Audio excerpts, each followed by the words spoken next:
আসসালামু আলাইকুম বন্ধুরা। আজ আমি আপনাদের এমন একটা দুনিয়ার গল্প শোনাবো যেখানে দুর্বলদের বেঁচে থাকার কোনো অধিকারই নেই। দুর্বল হওয়ার অপরাধে যখন স্বয়ং নিজের বাবা নিজের ছেলেকে মৃত্যুর মুখে ঠেলে দেয়, তখন শুরু হয় বেঁচে থাকার এক ভয়ঙ্করতম লড়াই।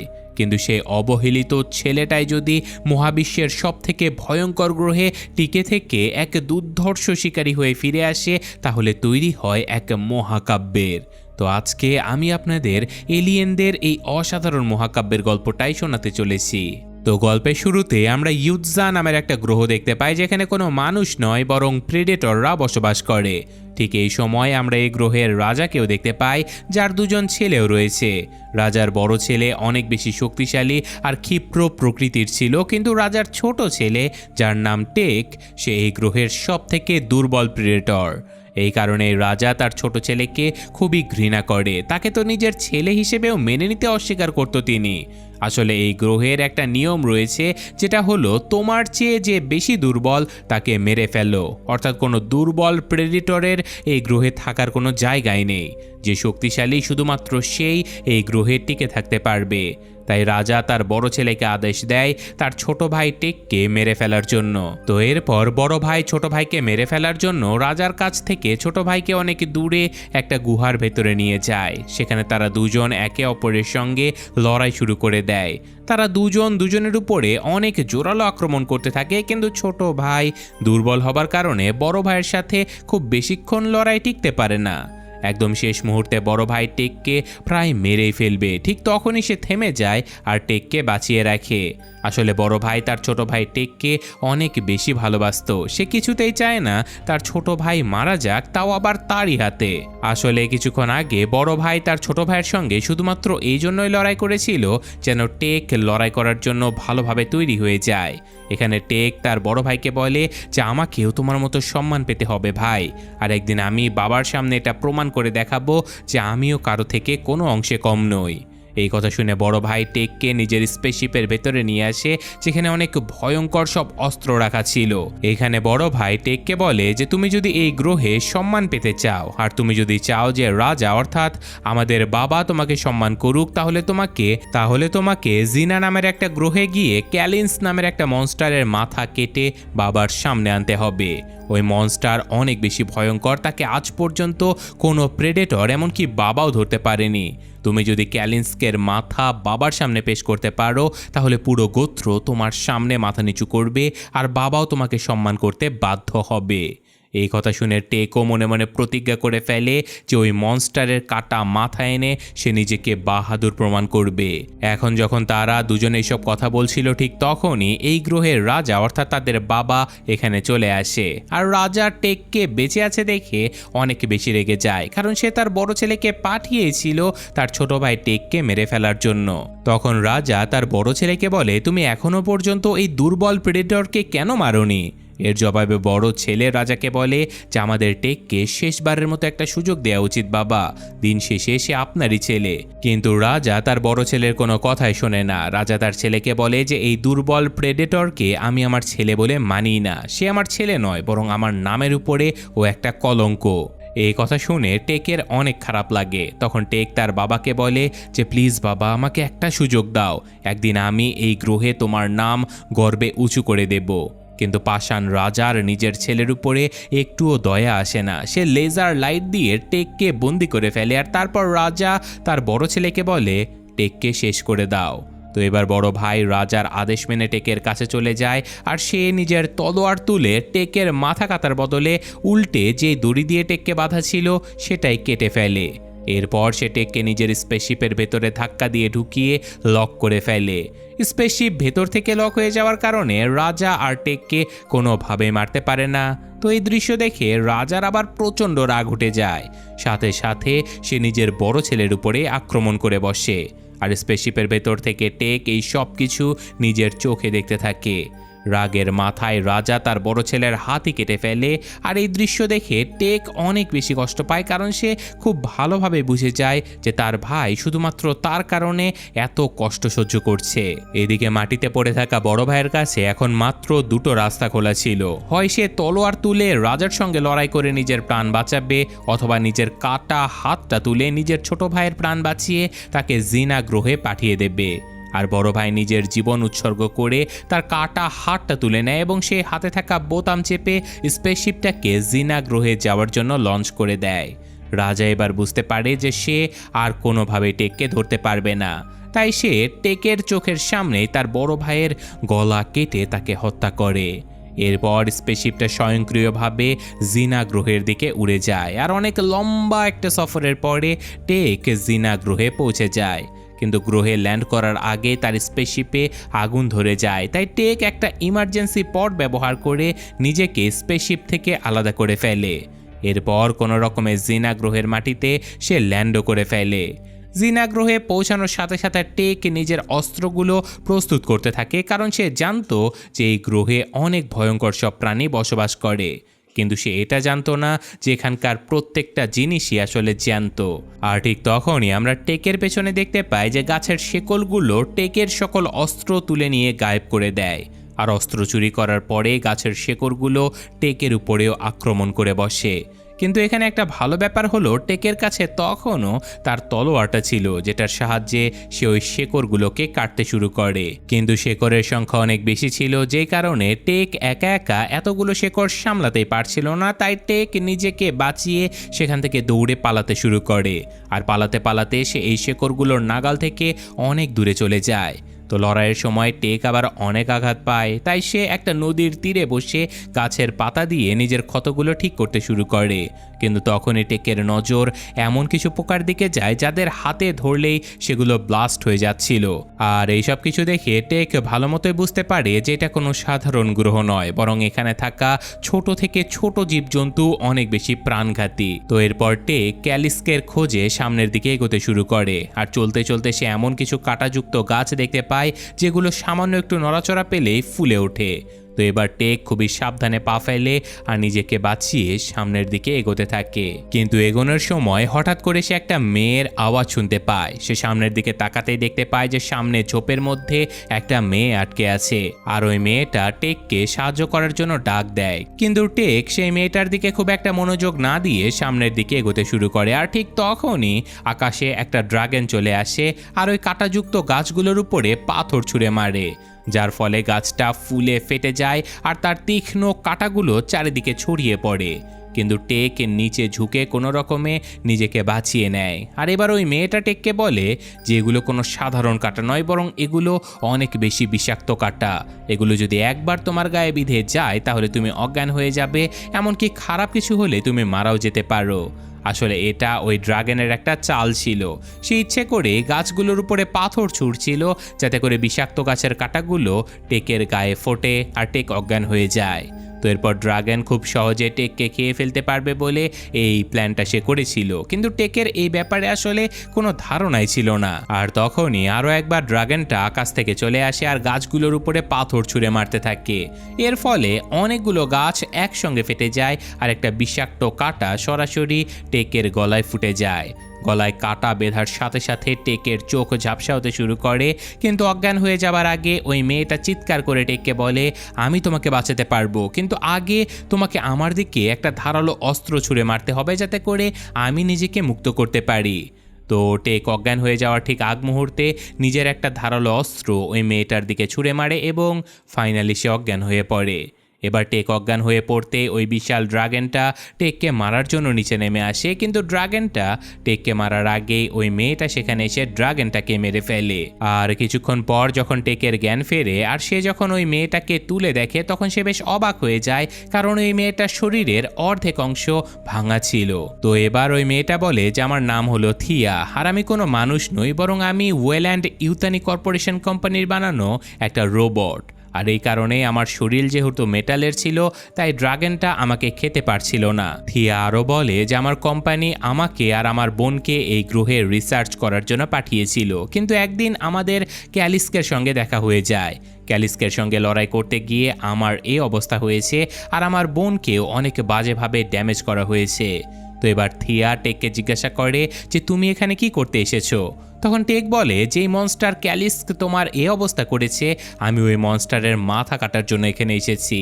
তখন থিয়া বলে যে দেখো, ক্যালিস্ক কিন্তু অনেক ভয়ঙ্কর, তাকে মারা এতটা সহজ নয়, কিন্তু তারপরেও তুমি যদি ক্যালিস্কের কাছে যেতে চাও তাহলে আমি তোমাকে ক্যালিস্কের কাছে নিয়ে যেতে পারি, কিন্তু এর বদলে তোমাকে আগে আমার ক্যাম্প পর্যন্ত আমাকে নিয়ে যেতে হবে, যেখানে আমার শরীরের বাকি অংশ রাখা আছে আর যেটা আমি আমার শরীরের সঙ্গে যুক্ত করতে চাই, এতে করে আমি তোমাকে ভালোভাবে সাহায্য করতে পারবো। এমনিতে তো টেক থিয়াকে নিজের সাথে নিয়ে যেতে চাচ্ছিল না, কিন্তু যেহেতু এই গ্রহে সে একেবারে অচেনা ছিল তাই টেক থিয়াকে এক হাতে ধরে নিয়ে যেতে শুরু করে আর থিয়া টেককে রাস্তা বলে দিতে থাকে। এরপর অনেকক্ষণ ধরে পায়ে হেঁটে সফর করার পরে টেক থিয়াকে বইতে বইতে একেবারে ক্লান্ত হয়ে পড়ে আর তাই সে কাঠের সাহায্যে থিয়াকে নিজের পেটের সঙ্গে বেঁধে নেয়। অন্যদিকে আমাদের থিয়ার বোন টেসাকে দেখানো হয় যে কিনা অনেক বাজেভাবে ড্যামেজ হয়ে গেছে এবং সে নিজের বেসে নিজেকে মেরামত করার কাজ শুরু করে। এরই মধ্যে কোম্পানি জানতে পারে যে টেসা তার মিশন ফেল করেছে, তাই কোম্পানি তাকে লাস্ট ওয়ার্নিং দিয়ে পরিষ্কারভাবে বলে দেয় যে যদি তুমি এবারও তোমার মিশনে ব্যর্থ হও তাহলে তোমাকে চিরকালের জন্য ডিঅ্যাক্টিভেট করে দেয়া হবে। তো এবার টেসা সিস্টেমের কাছে নিজের বোন থিয়ার ব্যাপারে জিজ্ঞাসা করে যে থিয়া কোথায়। এর জবাবে এআই সিস্টেম তাকে বলে যে থিয়া এখন এই মুহূর্তে একটা প্রিডেটরের সাথে রয়েছে আর সে তাকে কোথাও নিয়ে যাচ্ছে। এই খবর শুনে টেসার মনে হয় যে ওই প্রেডিটরটা তার বোনকে হয়তো মারার জন্য নিয়ে যাচ্ছে, অথচ সত্যটা হলো থিয়া সম্পূর্ণ নিজের ইচ্ছাতেই টেকের সঙ্গে আছে। অন্যদিকে আমরা থিয়া আর টেককে দেখতে পাই যারা অন্ধকার হয়ে যাবার কারণে জঙ্গলের একটা অংশে রাত কাটানোর জন্য থেমে যায়। এবার থিয়া টেককে বলে যে কোম্পানি আমার আর আমার বোনের মধ্যে মানুষের মতো ইমোশন দিয়ে দিয়েছে যাতে করে আমরা জিনিসগুলো খুব ভালোভাবে বুঝতে পারি এবং পরবর্তীতে তাদেরকেও বোঝাতে পারি। এই কথা শুনে আমরা বুঝতে পারি যে থিয়াও আসলে মানুষের মতো সবকিছু ফিল করতে পারে। তো পরদিন সকালে এরা দুজন আবারও সফরের জন্য বেরিয়ে পড়ে আর চলতে চলতে তারা একটা ধারালো ঘাসের মাঠে এসে পৌঁছায়, যেখানে থিয়া টেককে বলে যে এগুলো কোনো সাধারণ ঘাস নয়, বরং এই ঘাসের ধার একটা ছুরির চেয়ে অনেক গুণ বেশি। তাই তুমি যদি এই ঘাসের মাঝখান দিয়ে যাওয়ার চেষ্টা করো তাহলে এই ঘাসগুলো তোমার শরীর একেবারে টুকরো টুকরো করে ফেলবে। ঠিক তখনই টেক হাতির মতো দেখতে বিশাল একটা প্রাণীকে দেখতে পায়, যে আবার খুবই আরাম করে ওই ধারালো ঘাসগুলো খেয়ে ফেলছিল। এটা দেখে এরা দুজন একেবারেই চুপচাপ দাঁড়িয়ে পড়ে, কারণ তারা জানতো যে ওই হাতির মতো প্রাণীটা যদি তাদের এখানে থাকার কথা বুঝতে পারে তাহলে তাদের মৃত্যু একেবারে নিশ্চিত। কিন্তু তখনই হঠাৎ করে একটা মাসুম চেহারার বানর তাদের সামনে চলে আসে, যাকে দেখে থিয়া বলে যে আমার এই গ্রহে 2 বছর হয়ে গেছে, কিন্তু আজ পর্যন্ত আমি এই বানরটাকে কখনোই দেখিনি। এখানে থিয়া বানরটার মাসুম চেহারা দেখে বেশ খুশি হয়ে যায়, কিন্তু ঠিক তখনই ওই বানরটা চিৎকার করে ওঠে, যার আওয়াজ ওই ধারালো ঘাসের মাঠে দাঁড়িয়ে থাকা হাতির মতো প্রাণীটাও শুনতে পায়। এর ফলে ওই প্রাণীটা তাদের দিকে দৌড়ে আসতে শুরু করে আর প্রাণীটাকে নিজেদের দিকে ছুটে আসতে দেখে এরা দুজনেও পালাতে থাকে, কিন্তু এই প্রাণীটা তাদের পিছু কোনোভাবেই ছাড়তে রাজি ছিল না। তখন টেক নিজের তলোয়ারটা ওই হাতির মতো প্রাণীটার দিকে ছুঁড়ে মারে, যার ফলে প্রাণীটা একেবারে মাঝখান থেকে 2 টুকরো হয়ে যায়। কিন্তু এরা দুজন সবেমাত্র ওই হাতির বিশাল বিপদ থেকে বেঁচে ফিরেছিল, কিন্তু ঠিক তখনই মাকড়সার মতো দেখতে বিশাল একটা প্রাণী এসে এদের দুজনকেই ধরে ফেলে। আর ওই মাকড়সাটা যেই এদের দুজনকে নিজের মুখের ভেতরে ঢুকিয়ে খেয়ে ফেলবে, ঠিক তখনই ওই মাসুম দেখতে বানরটা ওই মাকড়সার মুখের ভেতরেই লাফিয়ে পড়ে। আর এবার যখন ওই মাকড়সাটা তার ধারালো দাঁত দিয়ে এদেরকে চিবিয়ে খাবে, তখন দেখা যায় যে ওই নিরীহ বানরের চামড়া আসলে এতটাই শক্ত যে সেটার কারণে মাকড়সাটার দাঁতও ভেঙে যায়। আর দাঁত ভেঙে যাওয়ার কারণে মাকড়সাটা অনেক বেশি রেগে যায়, আর ওই মাকড়সা টেক আর থিয়াকে ছেড়ে দিয়ে এখন ওই বানরটাকে মারার জন্য তার পেছনে পড়ে যায়। তো এখন যেহেতু ওই বানরটা এই দুজনের প্রাণ বাঁচিয়েছিল, তাই টেক ওই বানরটাকে সাহায্য করার সিদ্ধান্ত নেয়। সে তাড়াতাড়ি একটা বড় গাছের উপরে উঠে সরাসরি ওই প্রাণীটার উপরে লাফ দিয়ে দেয় আর নিজের তলোয়ার দিয়ে প্রাণীটার চোখে আক্রমণ করে তাকে মেরে ফেলে, আর এ যাত্রায় ওই বানরটাকে তারা বাঁচিয়ে নেয়। অন্যদিকে আমরা টেসাকে দেখতে পাই যে কিনা একটা রোবট টিমের সঙ্গে টেককে খুঁজছিল, কারণ টেকের কাছে তার বোন রয়েছে। রাস্তার মাঝে টেসা টেকের ইমার্জেন্সি পডটা পেয়ে যায়, যেটা দিয়ে টেক ইমার্জেন্সি ল্যান্ডিং করেছিল।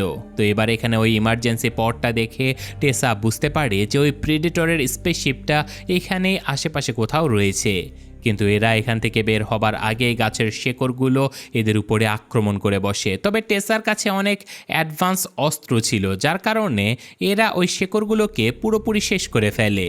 আর এখানে আমরা দেখতে পাই যে টেসা তার বোন থিয়ার থেকে অনেক বেশি আলাদা আর অ্যাগ্রেসিভ ছিল।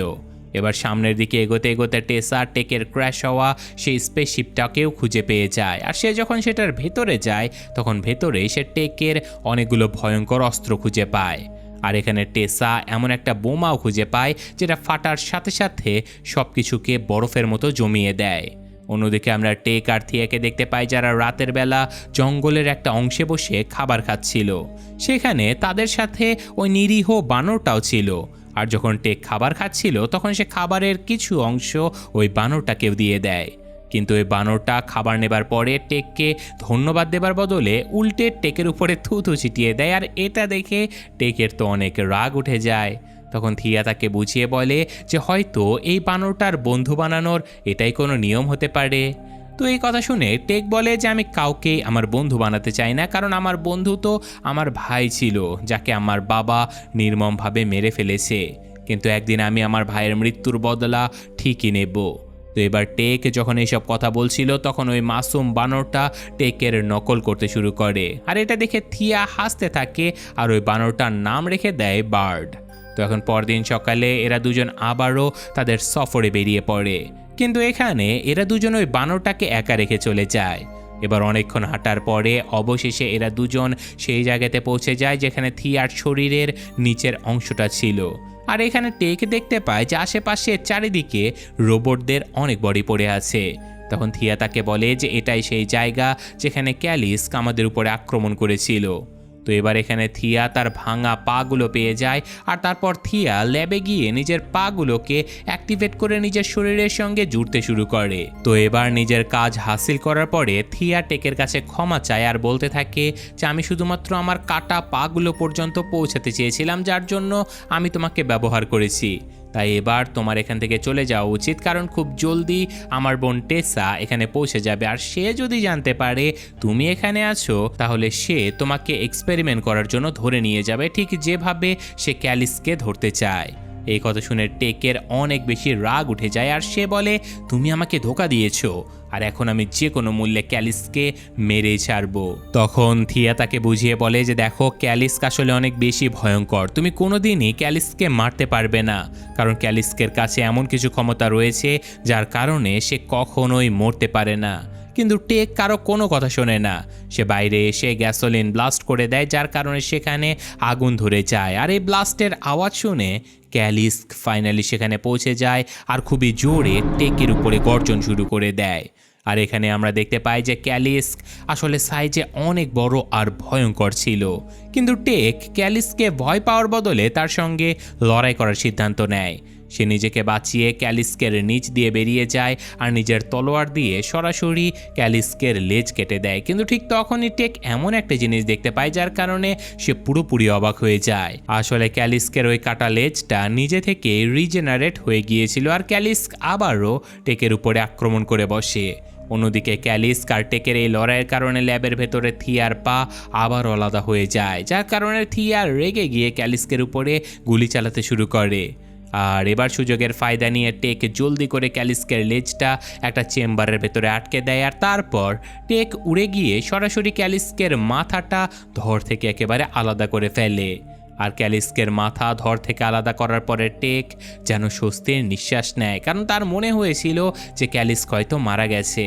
কিন্তু ঠিক পরের মুহূর্তে তার কাটা মাথাটা আবারও জোড়া লেগে যায়। এটা দেখে টেক পুরোপুরি শকড হয়ে যায়, কারণ সে কিছুতেই বুঝতে পারছিল না যে এভাবে ক্যালিসকে আসলে কিভাবে মারা যাবে। এদিকে তখন ক্যালিস্কো অনেক বেশি রেগে গিয়েছিল আর সে টেকের উপরে আক্রমণ করে তাকে নিচে ফেলে দেয়। এবার এখানে ক্যালিস্ক টেককে প্রায় মেরে ফেলবে, কিন্তু ঠিক তখনই হঠাৎ করে সে থেমে যায় আর টেকের শরীর থেকে আসা গন্ধটা শুকতে শুরু করে। আর গন্ধটা শুকেই সে টেককে ছেড়ে দেয়। তো এখানে টেক কিছুতেই বুঝতে পারে না যে ক্যালিস্ক আসলে কেন তাকে ছেড়ে দিল। তো যাই হোক, ক্যালিস্ক কেন এমনটা করলো সেটা আমরা কিছুক্ষণ পরে বুঝতে পারবো। যাই হোক, এবার টেককে জ্যান্ত ছেড়ে দেওয়ার পরে ক্যালিস্ক যখনই ওখান থেকে চলে যাবে ঠিক তখনই সেখানে টেসা চলে আসে আর সে টেকের স্পেসশিপ থেকে পাওয়া ওই স্পেশাল বোমাটা এদের দিকে ছুঁড়ে মারে, যার কারণে ক্যালিস্ক আর টেক দুজনেই ফ্রিজ হয়ে যায়। এরপর টেসা এই দুজনকে নিজের বেসে নিয়ে যেতে শুরু করে। আসলে টেসা ক্যালিস্কের উপরে এক্সপেরিমেন্ট করে এই রহস্যটা জানতে চাচ্ছিল যে ক্যালিস্ক আসলে কিভাবে নিজেকে রিজেনারেট করে, আর এভাবে ক্যালিস্ককে এরা বন্দি করে ফেলে। এখানে টেসা ক্যালিস্কের পাশাপাশি টেককেও এক্সপেরিমেন্ট করার জন্য মেশিনের সঙ্গে বেঁধে ফেলে। আর এখানে থিয়া তার বোন টেসাকে বলে যে তুমি তো ক্যালিস্ককে ধরে ফেলেছো, তাই আমাদের টেকের এখন আর কোনো দরকার নেই, আমাদের টেককে ছেড়ে দেওয়া উচিত, কারণ টেক একজন ভালো প্রেডেটর আর আমি যখন বিপদে পড়েছিলাম তখন টেকই আমাকে সাহায্য করেছিল। কিন্তু টেসা টেককে মুক্ত করতে পরিষ্কারভাবে অস্বীকার করে দেয়। আর তারপর টেসা টেকের স্পেসশিপ থেকে যে অস্ত্রগুলো পেয়েছিল সেই অস্ত্রগুলো সম্পর্কে টেসা টেকের কাছ থেকে জানতে চায়। কিন্তু এবার বারবার থিয়ার মুখে টেককে মুক্ত করার কথা শুনে টেসা প্রচণ্ড রেগে যায় আর সে তার বোনকেই বলে যে আমাদের তোমার কাছ থেকে যে ডেটা দরকার ছিল সেটা আমরা নিয়ে নিয়েছি, তাই এবার তোমার আর কোনো দরকার নেই আমাদের। তারপর টেসা একটা রোবটকে ডেকে বলে থিয়াকে চিরকালের জন্য শাটডাউন করে দাও আর টেককে ততক্ষণ পর্যন্ত মারতে থাকো যতক্ষণ না সে অস্ত্রগুলোর ব্যাপারে সব কিছু আমাদেরকে বলে দেয়। এই কথা বলে টেসা সেখান থেকে চলে যায় আর তারপর ওই রোবটটা টেকের কাছে অস্ত্রগুলোর ব্যাপারে জিজ্ঞাসা করতে শুরু করে। এরই মধ্যে ওই রোবটটা সেখানে রাখা একটা বোমা তুলে নেয় যেটা রিমোট থিয়ার কাছে ছিল। এটা দেখে টেক থিয়াকে বলে রিমোটের বোতামটা চেপে দাও, আর এবার থিয়া রিমোটের বোতামটা চাপতেই ওই রোবটটা সেখানে ব্লাস্ট হয়ে যায়। এবার ব্লাস্টের আওয়াজ শুনে বাকি রোবটগুলো এদের দিকে ছুটে আসতে শুরু করে, কিন্তু তাদের কাছে পৌঁছানোর আগে থিয়া টেককে মুক্ত করে দেয়। আর তারপর টেক স্পেসশিপের দরজা খুলে এখান থেকে পালিয়ে যায় আর সরাসরি নিচে একটা নদীতে গিয়ে পড়ে। এরপর টেক পানি থেকে বাইরে বের হয়ে আসে আর তারপর অনেকক্ষণ ধরে পায়ে হেঁটে সফর করে নিজের স্পেসশিপ পর্যন্ত পৌঁছে যায়। সেখানে সে নিজের ক্ষতগুলোর চিকিৎসা করায়। আর এবার এখন টেকের থিয়ার জন্য চিন্তা হতে শুরু করে, কারণ থিয়া তার প্রাণ বাঁচিয়েছে, কিন্তু এখন থিয়া নিজেই বিপদে ফেসে গিয়েছিল। এই কারণে টেক থিয়াকে সাহায্য করার সিদ্ধান্ত নেয়, কিন্তু তার কাছে যা অস্ত্র ছিল সেই সকল অস্ত্র টেসা নিজের সাথে নিয়ে চলে গেছে। তাই টেক এবার এই গ্রহে থাকা জিনিসগুলো দিয়ে অস্ত্র বানাতে শুরু করে। সে সবার প্রথমে ওই কাঁটাযুক্ত ঘাসগুলোকে নিজের কাছে জমা করে রাখে। এরপর ওই মরা হাতির ধারালো দাঁতটা নিজের কাছে রেখে দেয়, আর পাশাপাশি সে পানিতে থাকা ভয়ঙ্কর ছোট ছোট প্রাণীগুলোকেও নিজের কাছে রেখে দেয়। আর শেষে সে ওই গাছপালা আর ভয়ঙ্কর পোকাগুলোকেও নিজের কাছে জমা করে রাখে, যেগুলোতে হাত দিলেই বোমার মতো ব্লাস্ট হয়ে যেত। তো এবার সব প্রস্তুতি শেষ হয়ে যাবার পরে টেক থিয়াকে বাঁচানোর জন্য বের হবে, কিন্তু ঠিক তখনই তার নজর ওই নিরীহ দেখতে বানরটার উপরে পড়ে, যার নাম এরা বার্ড রেখেছিল। তো এখানে টেক দেখতে পায় যে বার্ড আসলে ক্যালিস্কের পায়ের ছাপের সামনে মন খারাপ করে বসে আছে আর কান্না করছে। এটা দেখে টেক বুঝতে পারে যে সে যাকে বানর ভাবছিল সে আসলে ক্যালিস্কেরই বাচ্চা ছিল। আর এখানে আমরা জানতে পারি যে ক্যালিস্ক আসলে টেককে কেন মারেনি। আসলে আগের রাতে ক্যালিস্কের বাচ্চার টেকের সঙ্গে থাকায় তার গায়ের গন্ধ টেকের গায়ে লেগে গিয়েছিল, যেই কারণে ক্যালিস্ক টেকের গায়ে লেগে থাকা তার বাচ্চার গন্ধ শুকে টেককে জ্যান্ত ছেড়ে দেয়। তো এবার আগের রাতে টেক খাবার দেবার পরে ওই বাচ্চাটা যেভাবে টেকের উপরে থুথু ছিটিয়েছিল ঠিক সেভাবে এবার টেকও বন্ধুত্বের হাত বাড়ানোর জন্য তার উপরে থুথু ছিটিয়ে দেয়। আর তারপর এরা দুজন অনেক ভালো বন্ধু হয়ে যায়। এরপর টেক ল্যাবে চলে যায় আর সেখানে থিয়ার পাগুলোকে আবারও অ্যাক্টিভেট করে দেয়। থিয়ার পাগুলো অ্যাক্টিভেট হতেই সেগুলো সরাসরি থিয়ার লোকেশনের দিকে এগোতে শুরু করে। আর এবার এখানে টেক আর বার্ড মিলে ওই পাগুলোকে অনুসরণ করতে থাকে, আর অনুসরণ করতে করতে এরা দুজন টেসার বেসে পৌঁছে যায়। সেখানে টেক নিজের হাতে বানানো অস্ত্র দিয়ে রোবটগুলোর উপরে আক্রমণ করে আর তাদেরকে মেরে ফেলতে থাকে। এখানে বার্ডও রোবটগুলোর উপরে আক্রমণ করে, আর আমরা জানতে পারি যে বার্ডও আসলে তার মায়ের মতো অনেক বেশি শক্তিশালী। অন্যদিকে থিয়ার পাগুলো থিয়া পর্যন্ত পৌঁছে যায়, কিন্তু তখনই কিছু রোবটের নজর থিয়ার পায়ের উপরে পড়ে। তবে এবার থিয়ার পাগুলো তার কাছে থাকায় সে নিজের পাগুলোকে কন্ট্রোল করতে পারছিল, আর তারপর থিয়া নিজের পায়ের সাহায্যে অনেকগুলো রোবটকে মেরে ফেলে। এরপর থিয়া অবশেষে নিজের পাগুলোকে নিজের শরীরের সাথে জুড়ে নেয়। ঠিক সেই সময় টেকও সেখানে পৌঁছে যায়, আর থিয়া যখন জানতে পারে যে টেক তাকে বাঁচানোর জন্য এখানে এসেছে, তখন এটা দেখে থিয়া অনেক খুশি হয়ে যায়। তো এবার টেক থিয়াকে বলে যে ক্যালিস্ক এখন কোথায় আছে। তখন থিয়া জিজ্ঞাসা করে যে তুমি কি এখনও ক্যালিস্ককে মারতে চাও। এর জবাবে টেক বলে যে আমি ক্যালিস্ককে মারতে নয়, বরং বাঁচাতে চাই। তো এবার এখানে টেক থিয়াকে সকল সত্য কথা বলে দেয় যে যাকে আসলে তারা বানর ভেবেছিল সে আসলে ক্যালিস্কেরই বাচ্চা, আর ক্যালিস কোনো খারাপ প্রাণী নয়, বরং সে অনেক শান্ত আর নরম স্বভাবের। কিন্তু কেউ যখন ক্যালিসকে বিরক্ত করে তখন সে অনেক বেশি অ্যাগ্রেসিভ হয়ে যায়। আর এখানে এরা দুজন সিদ্ধান্ত নেয় যে ক্যালিসকে তার বাচ্চার জন্য মুক্ত করতে হবে, আর তারপর এরা দুজন ক্যালিসকে মুক্ত করার কাজে লেগে পড়ে।